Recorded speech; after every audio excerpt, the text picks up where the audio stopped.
All right, ladies and gentlemen, boys and girls, welcome back. It is Dave. It is the Real Music Observer, observing real music in real time for real people just like you and just like me.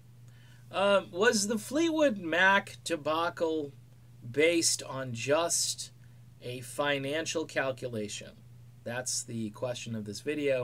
Of course, I've raised this question in other videos, but specifically, Mick Fleetwood is the focus of most of the financial speculation that apparently a guy who's lived, I don't know, more than 3/4 of his life in the rock and roll business is now all of a sudden cash strapped.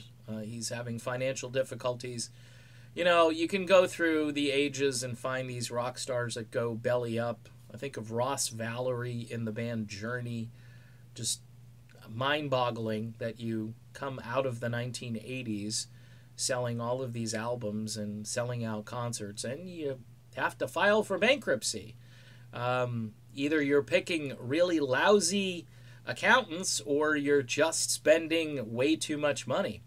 I think all of these guys and gals get used to living a certain lifestyle, and when that lifestyle is threatened, they have to, make a move and try to repair the breach. They wouldn't want to live like you and I live for very long because they wouldn't like that. So, but my question is, when you think of Christine McVie hanging in there, you think of Stevie Nicks hanging in there, and even John McVie. Are all the members of this group just looking to kind of make some kind of financial gain? Now, I understand, yes, they deserve to get paid, whether it's the $12 million or the $8 million. Other bands don't pay as much. This was a very high payout, from what I understand, as far as the tour. It guaranteed a lot of money. And it's delivering, and the profit margin is probably a bit lower, since most of these arenas that are so-called sellouts can hold a lot more people than the supposed sellout, which, looks good on paper but isn't really good on financial paper, if you know what I'm talking about. Not sure if this is the true reason for all of this.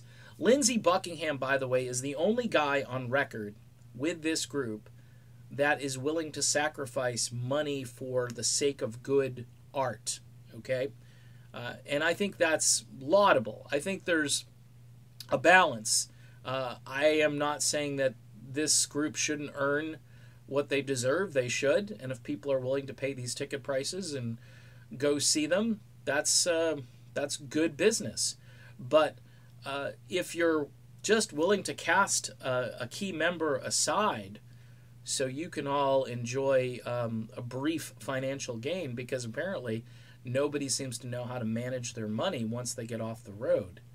So the question is, does this financial issue apply to Christine McVie, Stevie Nicks, and John McVie equally, in addition to Mick Fleetwood?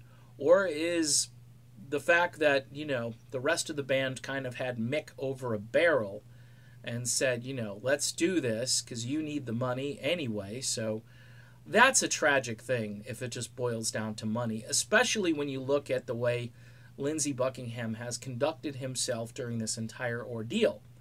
He has been above what I would consider a normal level of humility. He has kept the acrimony to a minimum, even though lately he's been taking off the gloves a little more, talking about the cover band aspects and so forth. I just wonder if this, as everything else in life, is just about the money. And what's tragic is this band has made enough money. They sold a ton of albums, and I understand the royalties and the publishing.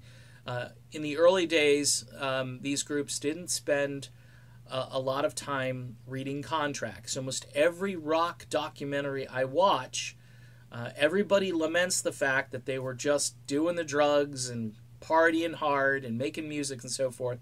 Nobody was taking care of the business end. And in the case of Mick Fleetwood, I think he probably needs to hire a better accountant and the rest of the band should take a lead from Lindsey, and the art versus money thing should be a balance. All right, done with this video. It's just speculation, folks. I don't know for sure, but it sure looks that way. All right, see you soon.